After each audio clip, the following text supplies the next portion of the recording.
I'm Dr. Jonathan Letcher, Assistant Professor of Music here at University of the Ozarks, and I also chair the Walton Arts and Ideas Series Committee. We would like to welcome you to the first event of this year's season entitled Synergy, When Arts and Science Collide. So we're very excited to have you all here. I'm going to introduce someone who's going to introduce to you our guest speaker for the evening. Joe Pennington is a 2005 graduate of University of the Ozarks.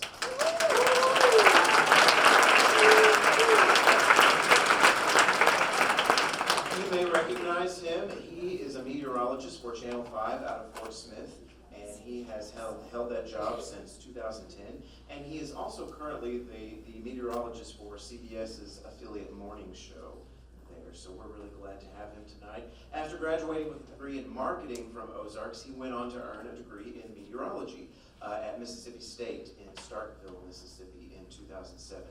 His wife Anna is also a U of O alum, so we're very excited to welcome them back to campus tonight. So I'm going to turn it over to Joe, and we thank you, and we invite you after this evening's presentation. There will be a Q&A, a question and answer session, and following that, we will have a reception for everyone over here in the next room. So we invite you to stay for that. So here is Joe Penning, U of O alum.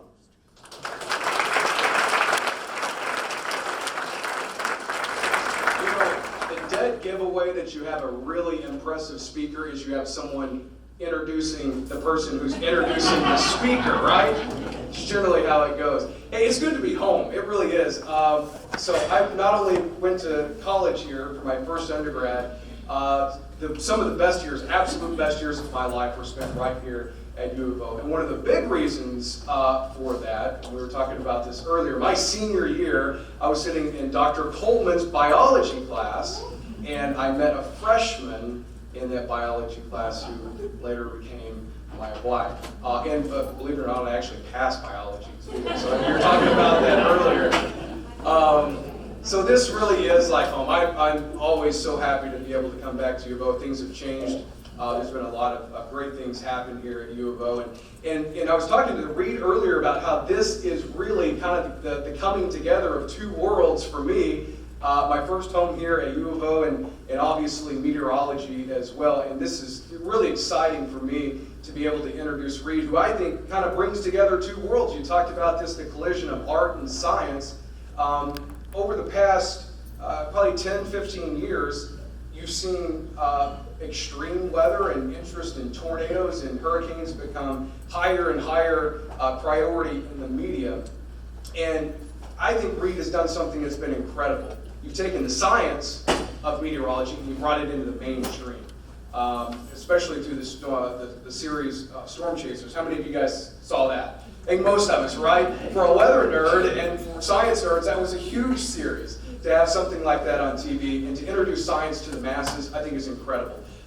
We probably won't know the full impact of that series in your work on students and young people for maybe 10 or 15 years. But I guarantee you there will be a lot of kids going to science fields because of your work and making it popular across the media. There's actually some folks here too with an interest in meteorology, which is really kind of cool as well. I saw Coach Clark earlier, whose son, a lot of you know Dax, he's down at Mississippi State now. So this is cool. I really enjoy this, and I want you guys to really enjoy tonight because this is going to be really special. This is absolutely one of the best storm chasers in the field, one of the best meteorologists in the field, has a PhD in meteorology. So you guys, I'm not going to waste any more of your time. We're going to bring up Reed now for a good night.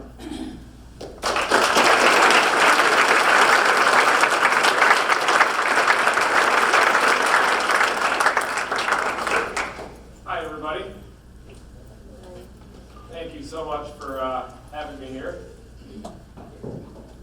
This works.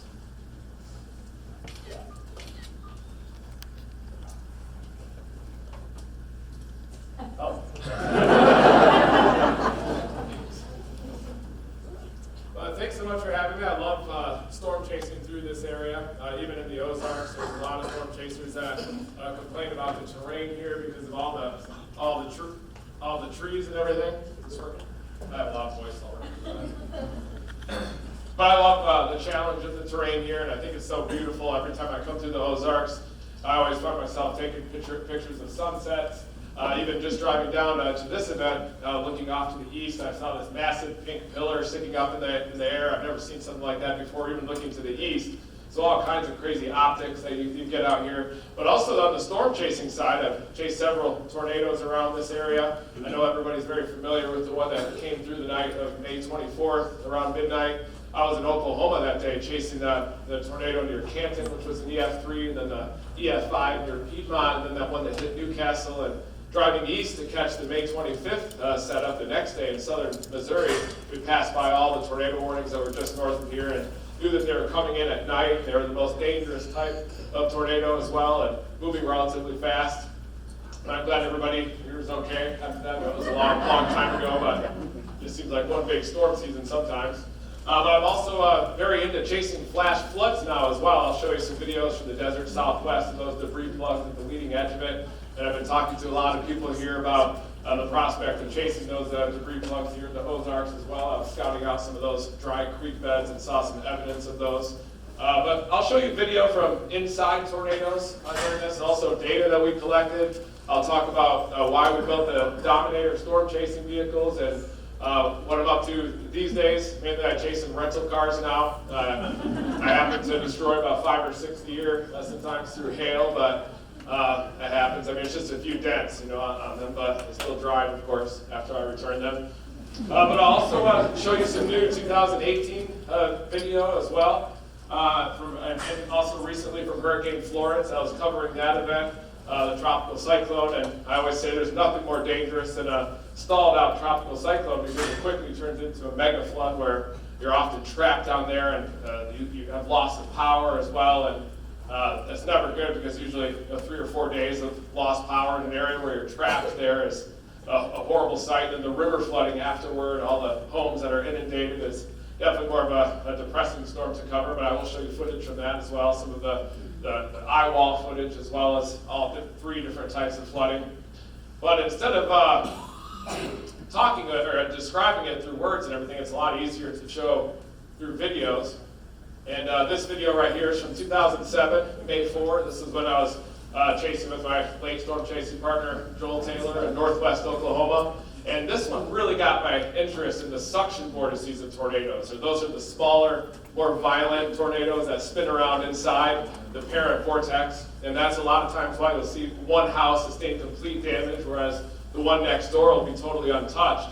And that was what we were really trying to better understand with the building of the Dominators. And we were already getting close to tornadoes with, a Mercury Topaz that could barely drive. So we figured if we had a Dominator, we'd still do the same thing. But if we had instruments all over it, at least we'd be collecting data at the same time. And that data includes the video as well. There's all kinds of new digital technology these days with videos and live streaming. And you can just see features inside the tornado that you otherwise couldn't see. And I think it's important too when you get close to the tornado like this, you can see the action of those suction vortices inside, and through video you can analyze their behavior, and you can certainly see that there are very violent motions in there. So if you can imagine a tornado that is an F5 with 200-mile-per-hour winds with suction vortices spinning around inside, each with their own rotation, it's easy to see that the wind speed could even be double that of the main tornado on the real small scales. So if you watch closely here, you'll be able to see the development of these suction vortices, even in a relatively small tornado. Fargo, all in line for this storm. Also, the western portions of... You got it? Yes, I've got it. Western portions of... Every now and then, go. Okay, don't worry about it. Every now and then, I don't focus. There it is. For this second... Bring it right up next to it.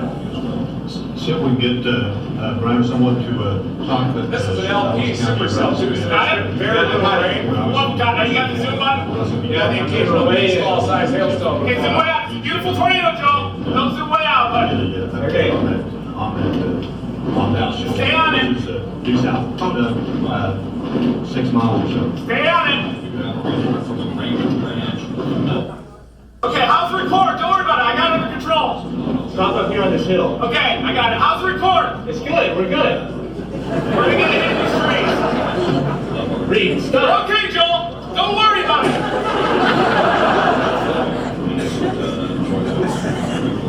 Look at that. Zoom up. Get up there.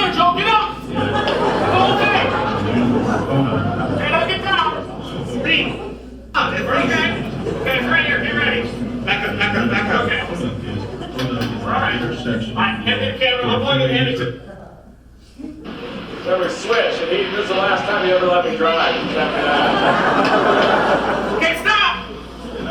Give it go! Wow! Turn off the windshield wipers! Turn off the wipers! You see that kink develop too just above the ground? Even in the main vortex. So watch the structure of how it evolves. Potentially. Oh my God. Okay, stop, we're good. 10 miles.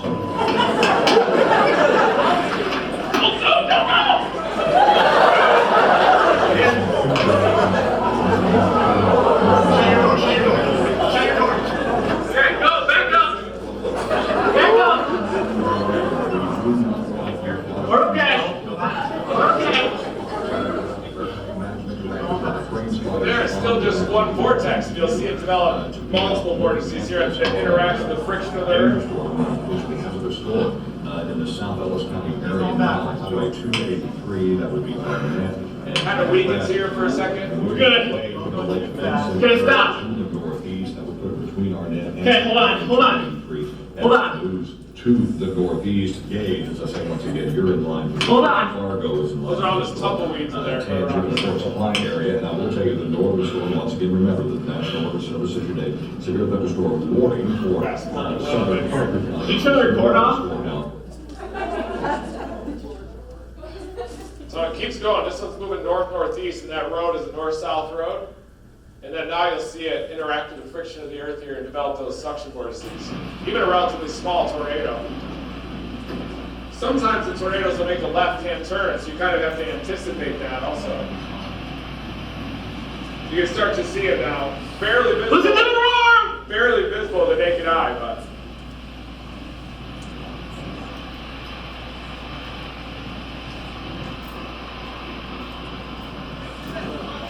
I got it.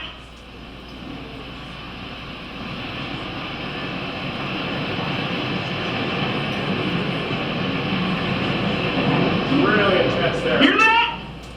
Oh no, the structures. Oh no. A hard guy to talk over. Wow.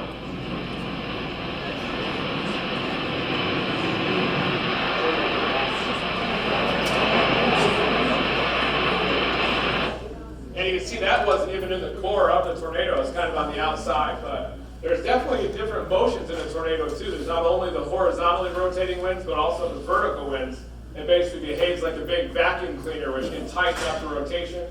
But the ratio of the vertical winds to the horizontal is called the swirl ratio.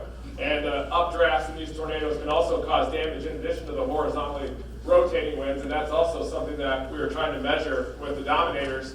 Because we were using an armored vehicle, we'd get right up next to the tornado, if not inside. And then we had a radar that was mounted on the roof that would point in the vertical, and then that was able to measure the updrafts and the downdrafts. And I'll share some of the data that we collected in those tornadoes also.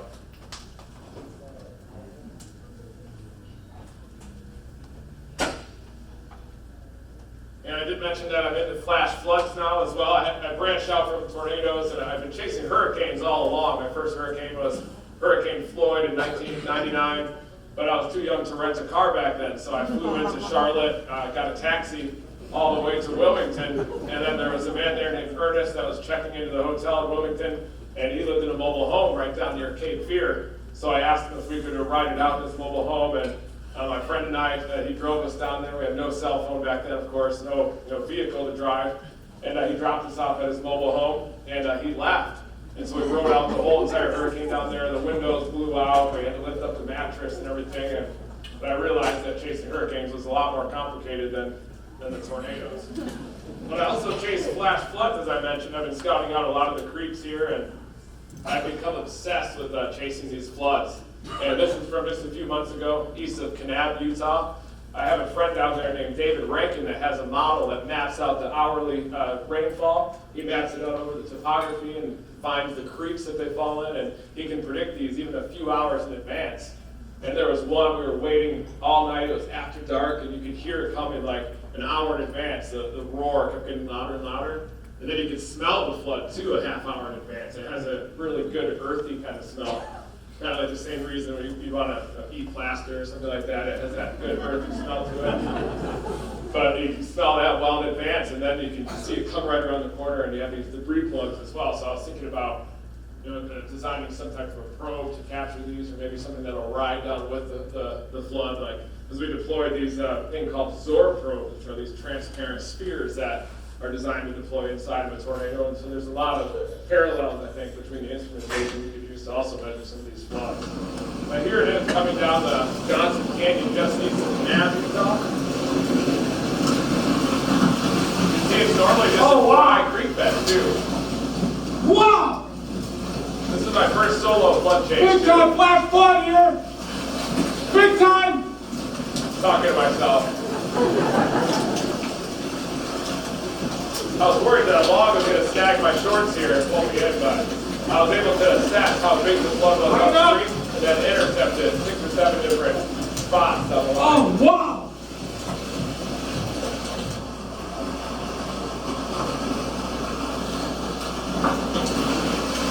Oh, a little bucket at the front end. But I know you get a lot of these in the Ozarks as well. It's just that they're moving a lot faster. Wow. There's such steeper terrain. So you can't be running along the leading edge of the debris plug out here.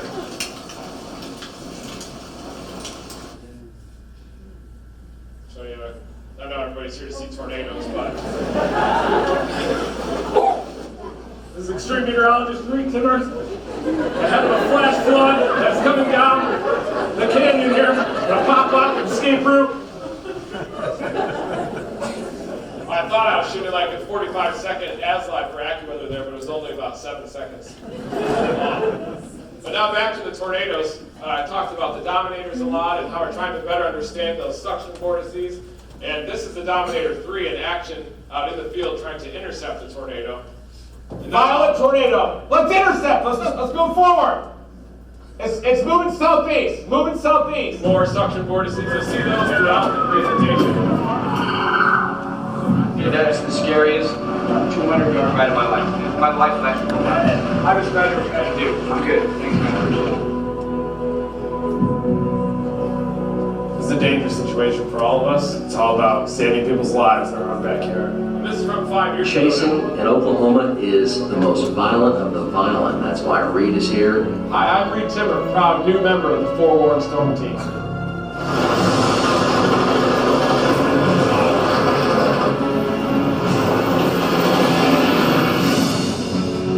We are under a tornado watch until 10 p.m. tonight. You can see the rising scud there, and that's the new circulation. That area can easily put down a tornado very soon.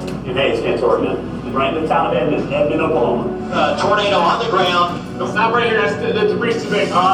Maybe 50 yards right now. There's debris over my head. Oh my God, it's a large blast, dude. Look at that. Snow's on horses. Yes. This is a violent tornado, guys. Come on. Careful. This is bad damage here. Good job. When a tornado is not moving side to side, it's coming right at you. This one is coming right at us. What's the door? Get ripped up. Dude, we gotta go. Reed! Drive! Drive! No! You can see the tornado coming down. That's violent. Yes, it is. Oh, hey, look, what is this? Right now, we got a violent tornado right over. See the helium right here. Go!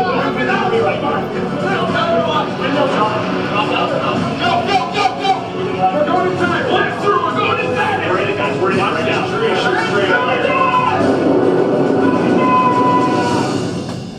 That was part of the vertical motion that you see a lot of times in tornadoes too. And our whole motivation between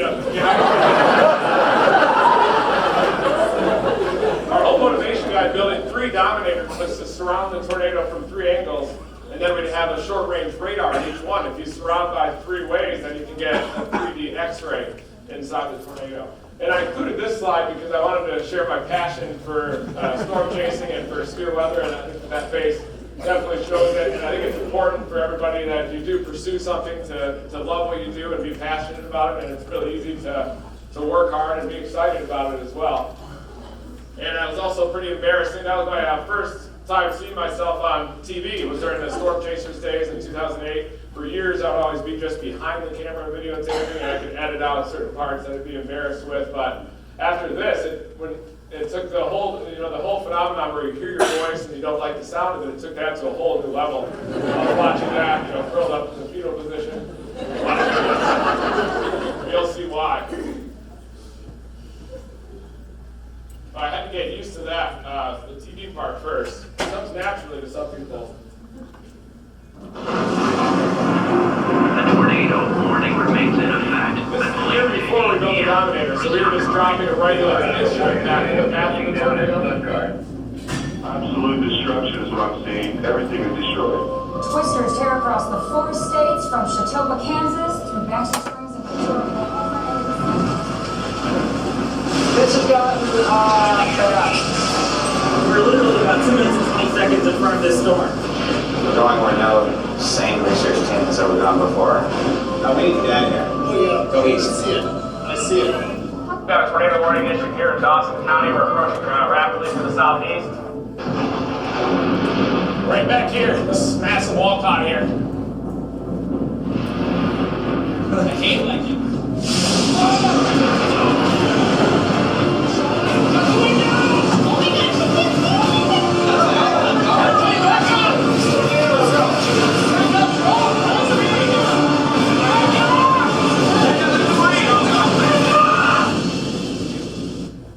He just kept getting higher pitched every time.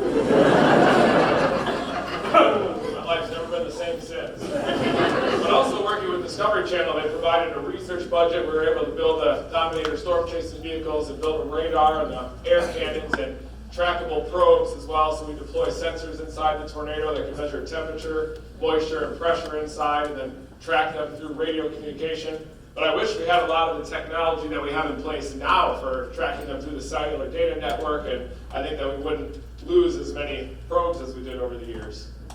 And as I mentioned too, I chase other weather features as well, not just tornadoes, but hurricanes as well that also have flash floods in there. And in fact, Hurricane Florence had all 3 different types of flooding: the flash flooding, the river flooding way after the event, and the storm surge inundation.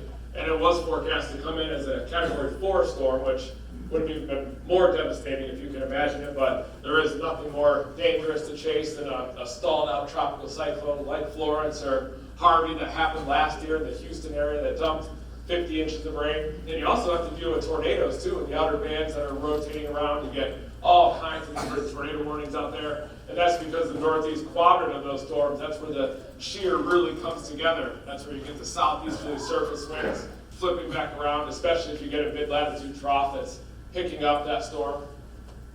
And they're still dealing with the river flooding too in parts of northeast South Carolina. The Waccamaw River is just crested today, I believe, if not, or maybe yesterday. So it takes a long time for the river flooding portion to evolve. And this shows more of what I'm doing now today with the media, with the coverage of these storms. I needed to pay the bills, so now I have to stand in front of the storm and video myself with my phone. But more importantly, update people on the conditions that are evolving and the reports. And when tornadoes are happening, we'll stream them live through AccuWeather, so people in the path of those storms can take shelter. And this is some of that surge, the initial high tide there. That's a friend of mine, Mike Scantlin.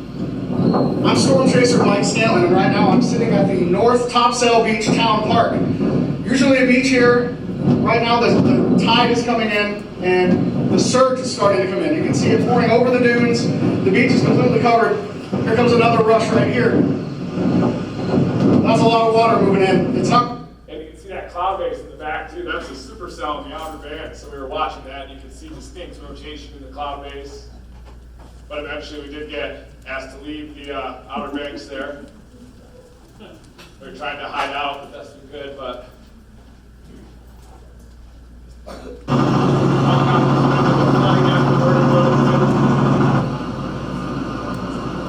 here I'll show you the eyewall next. So the strongest wind gust was in Wilmington, about 105 miles an hour, but if it came in the Category 4, you'd have winds gusting at 200 miles an hour here. All the trees would go down. There were some trees down as well, but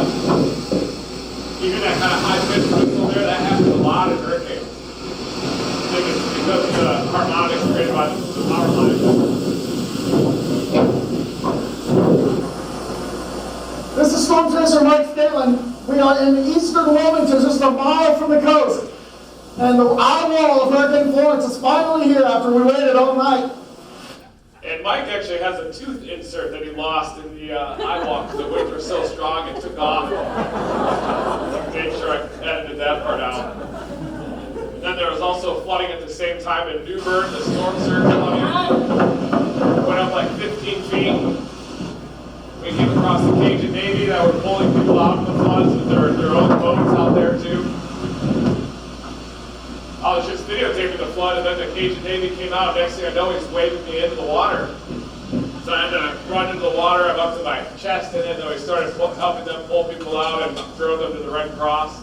So it's crazy how you can shift from pure storm chasing to helping people in need, and that's why it's important for storm chasers to be trained in first aid. And if you do, every time we're storm chasing, we come across damage that's created by tornadoes or hurricanes, we drop everything and help out the best we can in the recovery effort until the emergency personnel have the situation under control, which usually is pretty quickly.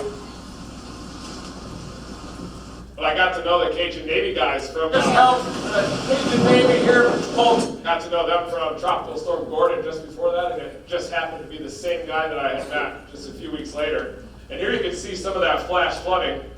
So this is my job at AccuWeather. Is like the future of journalism could just be your own handheld. You're the photographer and the storm chaser and reporter all in one. In a rental car.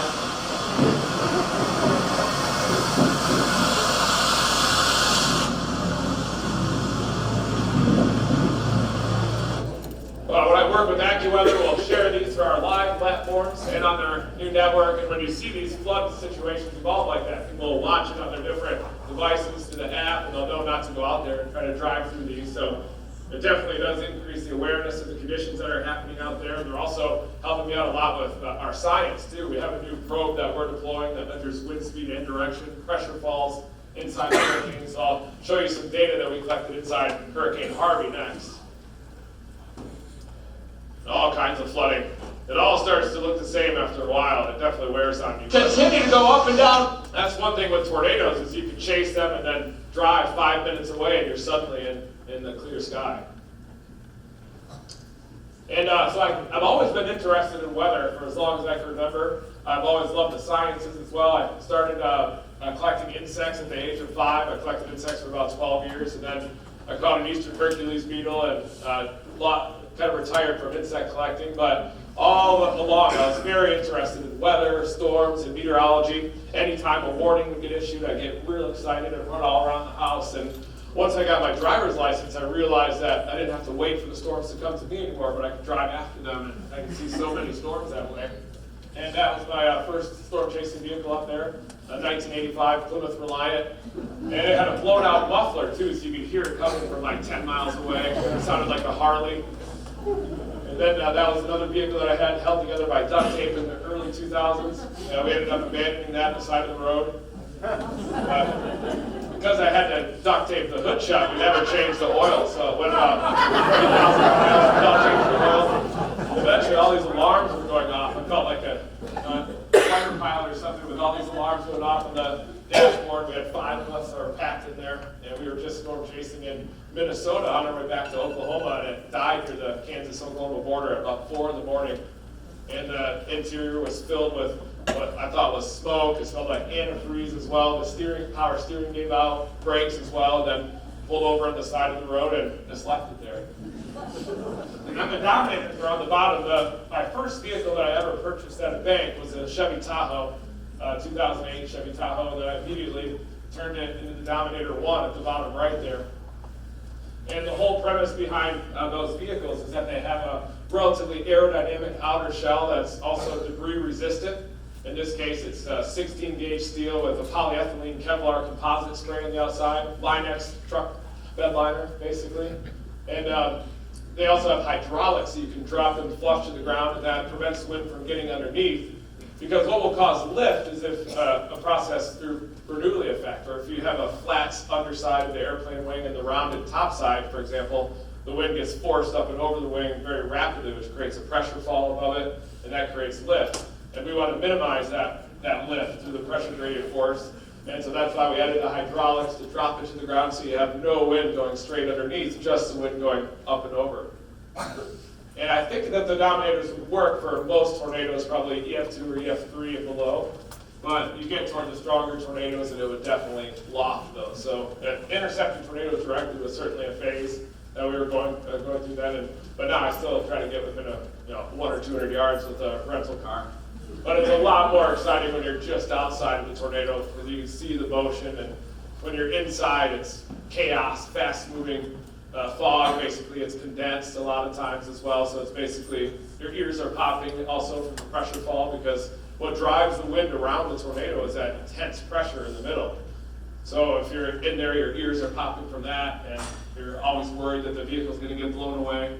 But it was certainly worth it at the time because we had all those instruments on the roof and we were able to measure wind speed and direction and the pressure fall and that kind of thing. But oftentimes the instruments would fail anyway. So, but here was our test of the Dominator 1. We actually went out and intercepted tornadoes before we tested the vehicles, which is kind of the opposite of what you should do with a scientific method. But I had a lot of trust in the person that built the vehicle. So I worked at a golf course growing up, mowing grass and cleaning clubs. And the mechanic there at the golf course also built race cars at the dirt tracks in Michigan. And so he was the only person that we knew that could build a Dominator. And he's the one that built the first, second, and the third one. This is his shop up in Michigan. And then this is testing it behind a 747 jet for the Mythbusters show. And they were able to simulate a 300-mile-per-hour wind up and over the vehicle. But really what you can't simulate with a tornado is the rotational wind. So you have crazy wind coming from all different directions, shifting speed. If one of those suction vortices hits you, then you can have a calm wind increasing to 450 miles an hour in less than a second, which who knows what that would do to the exterior of the vehicle. But this is the closest that we could get to replicating a 300-mile-per-hour wind.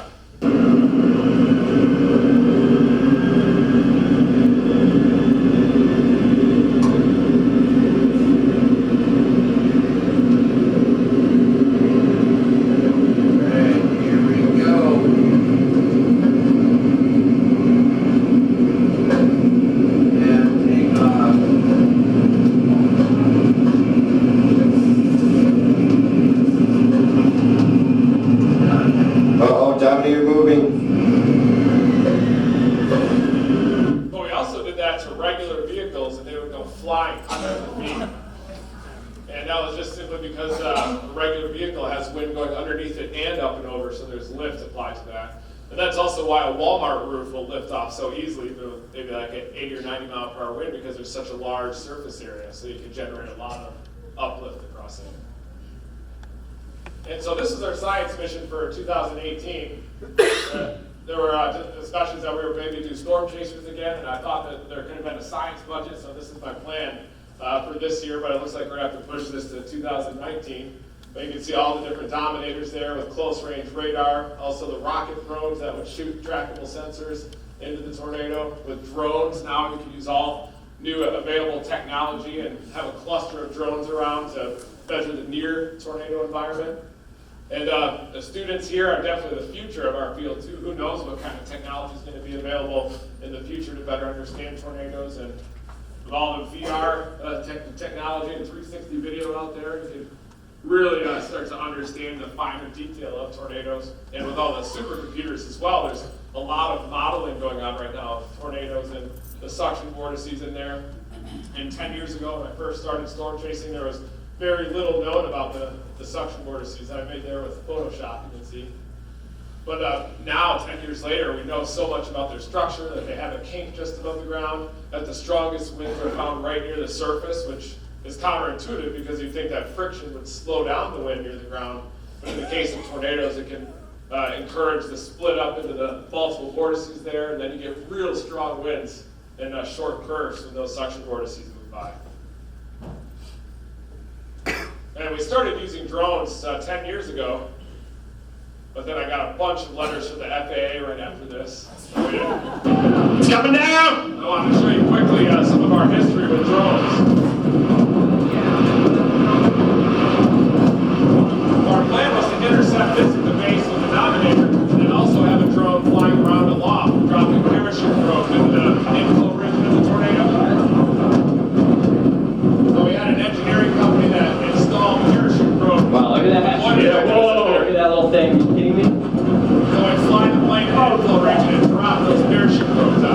perfect. This is perfect. We get the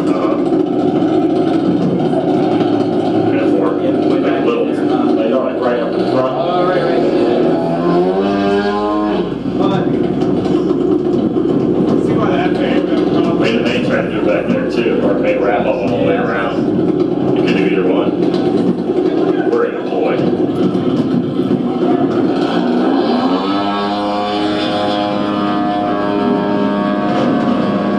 It's surprisingly smooth when you fly around a storm like this. The news media out there will fly helicopters as you go out of Oklahoma. It's about a year of coverage.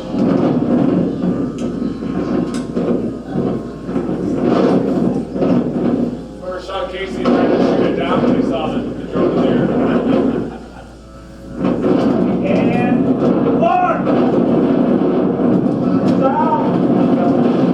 At the same time, we were trying to intercept this tornado with dominator 1 and 2 in the base. Good RP, yes, that's really good. It's all right, we gotta do it.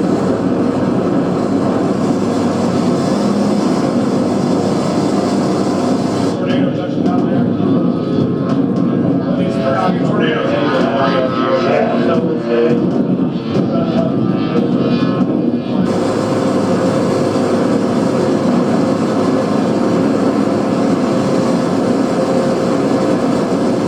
And the hard part was coming in for a landing. A couple days before this, we deployed, and they weren't able to land because the storm accelerated off to the south. And so the pilot had to get in the car, and as they were driving, he was flying it above. And then until he got far enough away from the storm, he was able to safely land it. But now with the drones the way they are, they're so small, you can get a cluster of drones, even suicide drones that can fly in there, and you can still salvage the instrumentation. And so our goal next year or beyond, it's definitely a long-term process too, because science is definitely an expensive thing to do also. But we'd like to fly a cluster of drones and try to do some of the same work that we started a long time ago. Here are some of the rocket probes that we're building, as you saw in that graphic. These are mounted on the top of Dominator 3, and we have to have it retractable too, so if he goes across the border, they don't flag this. But get close to the tornado, and then we realize that propulsion is important because surrounding the tornado is a sheath of sinking air, and it's very difficult to get through that sheath without any propulsion. Or if you had a drone, you might be able to if you had a certain amount of speed, but if you just had a balloon that was moving along with the flow, it'll just stay outside of the tornado and circulate around it, and that sinking air even get thrown into the ground, more likely. That was why with building the Dominators, we had to get inside that sheath of sinking air with the vortex trapped inside, which a lot of times is condensed, but sometimes it's not. And then once we were inside that, then we could shoot the rocket probes, or we had compressed air cannons that we used to use, and then we could just get the parachute probe up about 20 meters or so, and then the updraft of the tornado itself inside the vortex would take you along for a ride. But from a distance, if you have a rocket or with propulsion, then you can get those projectiles through that sinking air and then into the vortex in the middle. And here are some more of the suction vortices that I showed you in the video at first. In the video, you can barely even see them with the naked eye because they were moving so fast and evolving so quickly. But if you looked at frame captures, you can see more of their structure with a kink just above the ground. And that orange there shows where the lowest pressure falls are and also the strongest winds. And this was research done by Dr. Fiedler in 2009. And he saw the video of that tornado. He was doing the research in 2007. And he asked me to send him some frame captures of that. And he realized that they looked exactly like the simulations that he was doing. So where the tornado would interact with the friction of the earth that he would simulate with that lower boundary condition, it would split up into those different vortices, which individually were capable of producing wind gusts much stronger than the original parent vortex. And now we've come a long way with the supercomputers. People are simulating these, what causes suction vortices to form and why you get ones with a singular vortex and some with a bunch spinning around. But it's definitely interesting research, and we still have a long way to go because it's so difficult to get data points that are measuring accurate data inside the tornado. And then this is another one from 2013 that had that same helical structure. And the reason they have that is because it's a combination of vertical winds and also horizontally rotating that causes the vortices to twist like that. But then below that kink, all the way to the ground is where you get the really intense winds. And you can also look at condensation and get an idea where the strongest winds are happening. So that helical feature there is just a condensed vortex. It's basically rotating fog. And the reason that happens is because air more easily condenses at lower pressure. So you know that there's really low pressure where that condensation is happening, especially underneath a high base storm.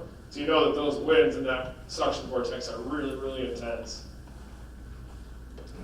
And as I mentioned, storm chasing motivations are threefold. The disaster response is something that we never want to see, but if you do see it, you have to, the storm chasing community will drop everything and help out with the rescue effort. But storm reporting is our #1 priority, and that's our #1 priority at AccuWeather as well. They've provided the platform to deliver these storm reports and live feeds and videos and as lives in front of the storm so people can make the necessary preparations to survive the storms.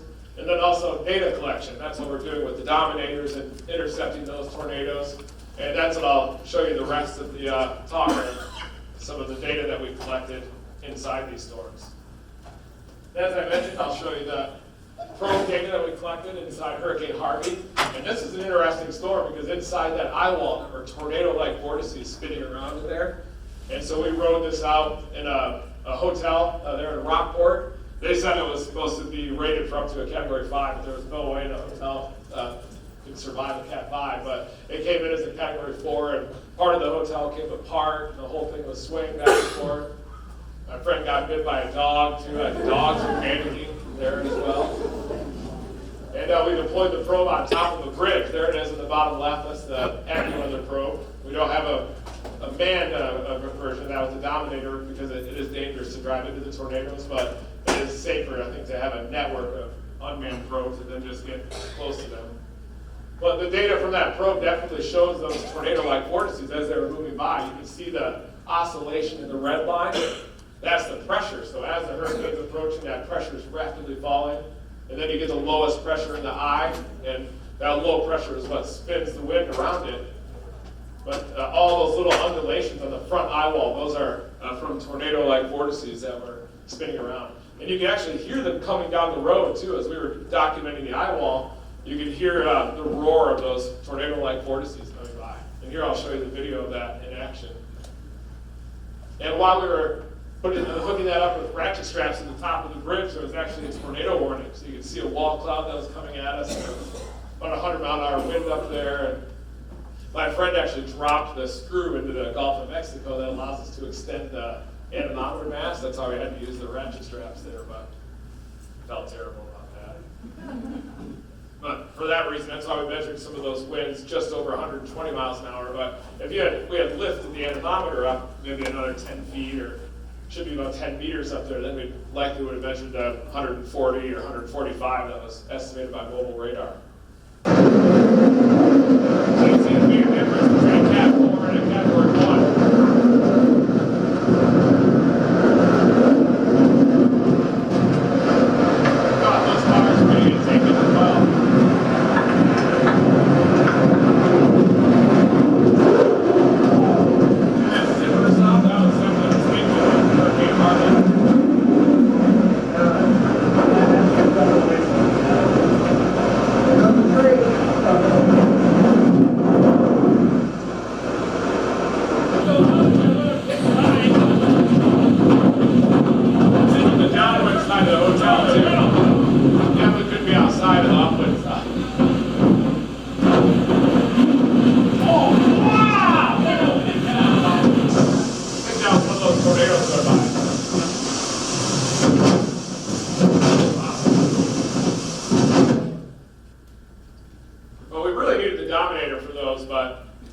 These days, Dominator 1 and 2 don't drive very well. They have like 300,000 miles on it. And Dominator 3 is owned by my friend Sean up in Canada, and he doesn't want to destroy it in the salt water. But we did bring Dominator 1 down for Hurricane Isaac a few years ago. We were trapped out in a parking garage, and the salt water ended up just destroying it. But the salt water doesn't do too well with the Dominators. But as I mentioned, the whole reason we built them was because of the instruments on the top. And those are the two anemometers. One of those was from the late Tim Samaras. It's a sonic anemometer, so it's based on the pressure difference across a pitot tube. Or that's not a sonic anemometer, but a specifically in Vito too. Some tornadoes were too big for us to intercept. This was the Bowel, South Dakota wedge, where the dominator just looked like an ant right next to it. And that tornado was moving so slow that if you were inside it, you'd likely be in there for several minutes, getting battered by 300-mile-per-hour winds and the occasional gust, probably to 450 with a suction vortex going by. And it's really the debris in there too that makes them particularly dangerous. There you can see our air cannon system on the back. So as we'd intercept tornadoes in the Dominator, we'd hit a big red button that was connected to an air compressor, and then we'd shoot parachute probes straight up, and they'd get carried around inside the circulation. We also did live streaming for years, up until a few years ago. This is a TVN Live platform, where we had a few hundred storm chasers that were streaming their location and also video of tornadoes as they would happen in real time. And it was all connected to social media as well to help out in the boarding process. But live streaming video is so expensive to maintain that it eventually ran us dry. But it led to my introduction to AccuWeather, and I'm able to continue storm chasing. And there's what the Dominator 1 looked like initially, just a regular 2008 Tahoe, and then immediately turned into the Dominator 1. I didn't let the bank know or the insurance company either. I made my last payment like 5 years after that, but they'd probably be a little upset. In that same day that we were flying the drone through the air, dropping the parachute probes, we intercepted the third cycle, produced a much longer tornado. We were able to measure wind speed, a wind gust to 138.8 miles per hour in there, and we measured vertical wind inside that one. And also the radar engineer in the back seat had clogged sinuses because he had such bad allergies. And the pressure fall was so low in there that he had a stream of blood coming out of his ear, and he actually ruptured his eardrum in there. And that was because the pressure dropped so quickly, and it just burst it out. But if he didn't have allergies, I think it probably would have been fine. This would have been a normal pop, I think.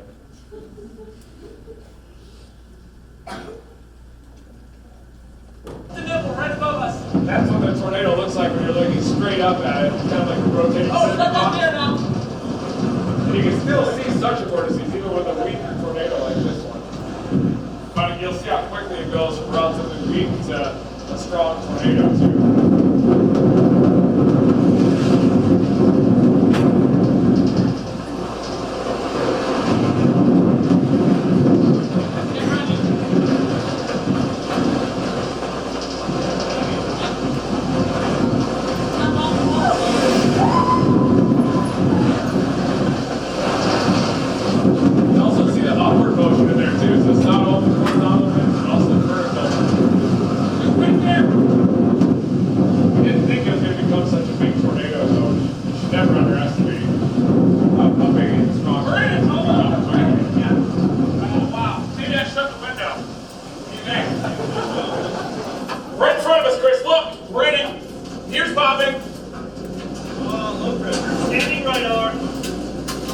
We're inside it right now. Look at this. Look around, man. It's awesome.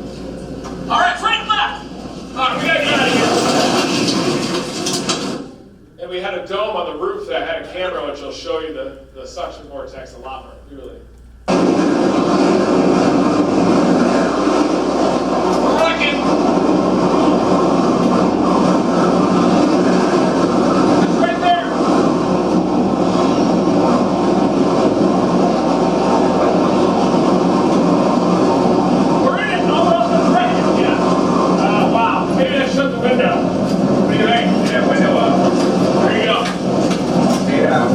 It's gonna be intense, you guys. Hang on.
let our camera guy, you'd say every tornado was coming back at us because we had an experience prior to that where a tornado actually did come back at us. So we thought every single one after that was, come back at us.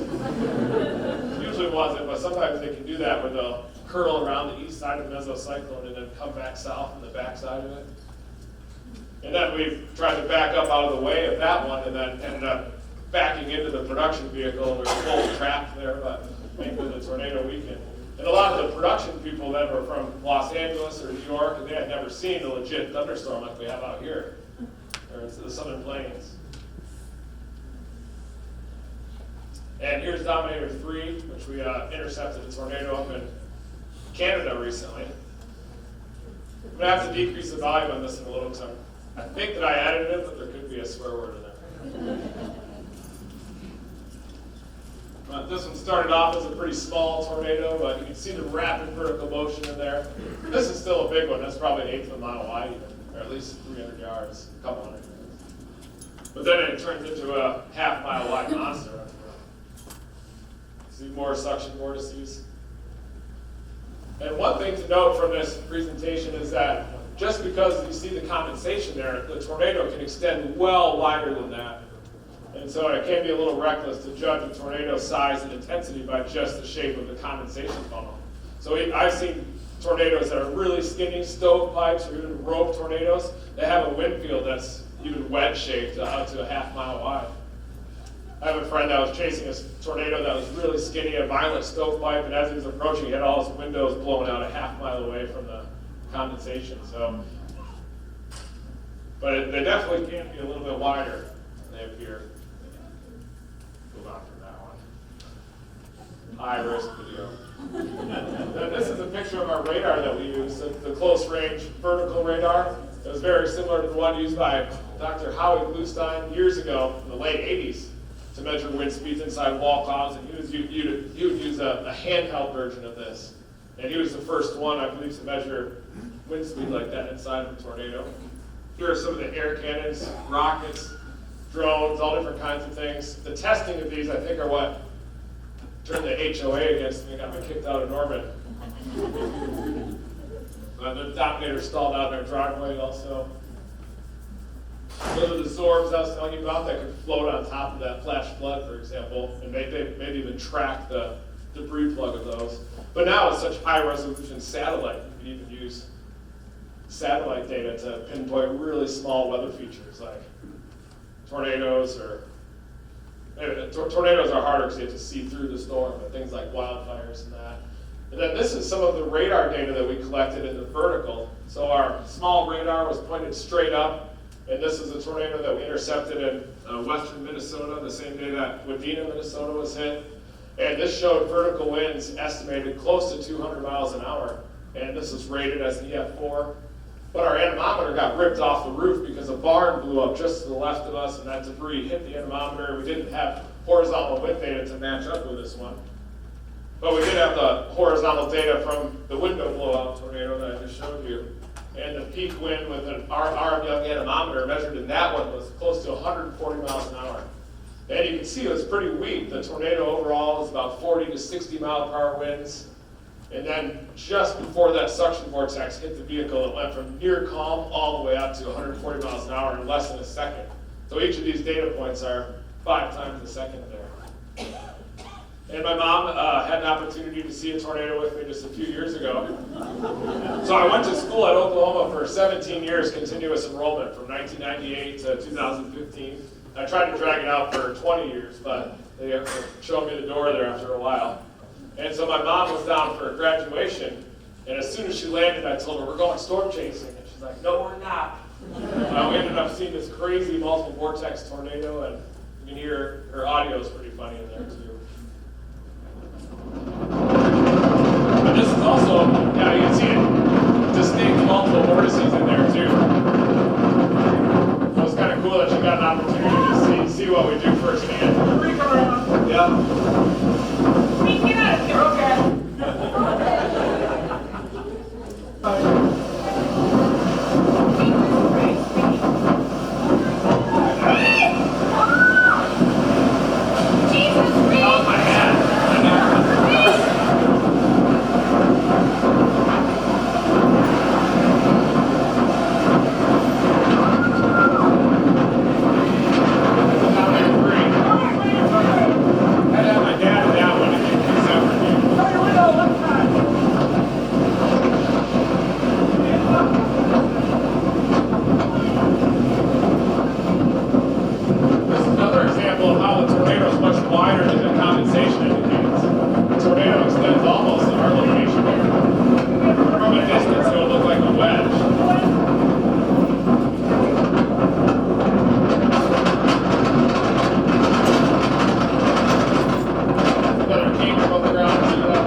Dingleberry.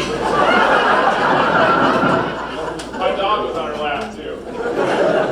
She said my dog went to the bathroom on her lap. I think she was just trying to shut down the chase at that point. So now I'm just going to show a few more videos here.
But now I chase by myself too, so when you're in those situations, you realize at the last second, like, this thing hits me, no one's gonna know for a few weeks, so then you get out of there and back out of the path of it.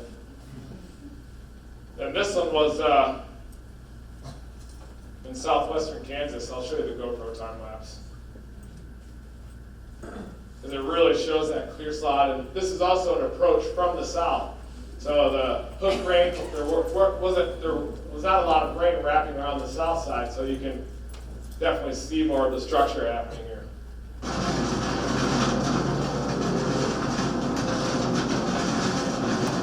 The storm's moving north, and this is the north-south road. And you'll see it try to bend to the left again. They always like to do that left-hand turn, so you have to anticipate that. That's why I didn't creep up on the west side of it, because I knew it was going to cross the road again. Couldn't let that happen. Yeah, running a clean shot. And see how it's still moving a little bit left as it moves out. The new tornado is happening to the right, so it's cycling. That's called a handoff right there. So the tornado will cycle as that dry air wraps around, chokes off the inflow air of the vortex, and then it dies out. Will produce its strongest winds a lot of times right there. And watch, even though it weakens, it reforms and comes back left and right across the road again. Oh, I didn't show it, but it did reappear and came back across the road and produced a power flash there.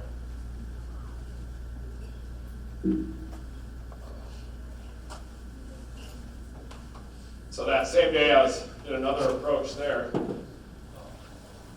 The super outbreak. We're kind of on the border here between Dixie Alley off to the east and the more chaseable terrain to the west. But I think it's very important to chase east of the Great Plains because you need the eyes out in the field out there, especially with the terrain, the greater number of storms. Like in the super outbreak, there are so many different storms. And with conditions so favorable for tornadoes, any updraft is incredibly efficient at producing a tornado.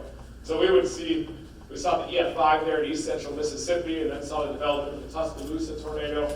And when it was a cumulus cloud, before it was even producing rain, it would have a tornado on the ground already in progress there. And there are multiple EF5s and EF4s. I still think the Tuscaloosa tornado should have been rated an EF5. Strong EF4, but due to building structures, I think. And so one of my favorite things to chase are hailstorms. I've got a bunch of videos in here. I have to rotate rental car companies quite a bit. The recent one I returned had all the windows pulled out. And then I was chasing a tornado. Well, this was in Wyoming, but I got a flat tire on the dirt road as I was approaching the tornado. And I had two options: fix the flat and miss the tornado, or drive on the rim, for 15 miles. And so I was driving on the rim with the sparks flying, and the tornado was right there, and then the hail came, blew out all the windows. And then I came across damage to help out with the rescue effort. There was a guy that just rode out the tornado in a staircase, and he had two giant huskies too, these massive dogs. So I let him sit in my rental car, and they just tore apart the back with blood and everything in the back of the huskies. And I found someone to help me change the tire, and I had the donut on it, so I returned it with the donut, all the windows blown out, and the back was destroyed. But I got the insurance.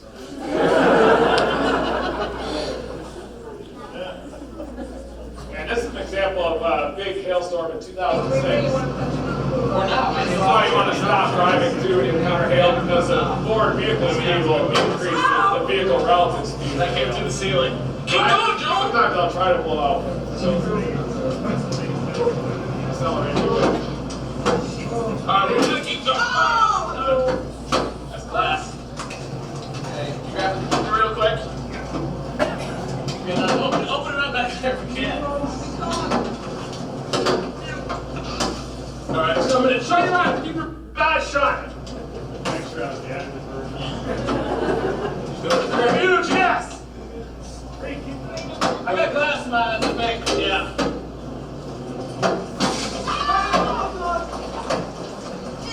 What did we lose? Back window. Keep your eyes shut.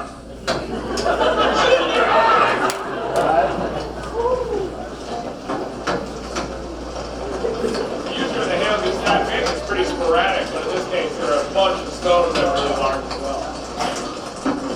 Yeah, move. Yeah.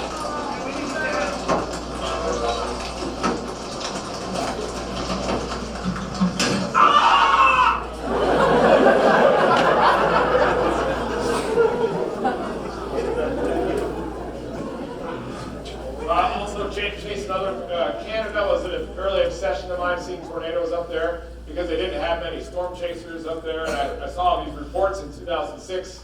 A farmer sees a wedge go across his cornfield 200 yards from the farmhouse, and I realized I had to go up there and see one. And just by complete luck, the first time I went up there, we saw that massive tornado with the three suction vortices. That one blew out the windows too afterward, the big hail.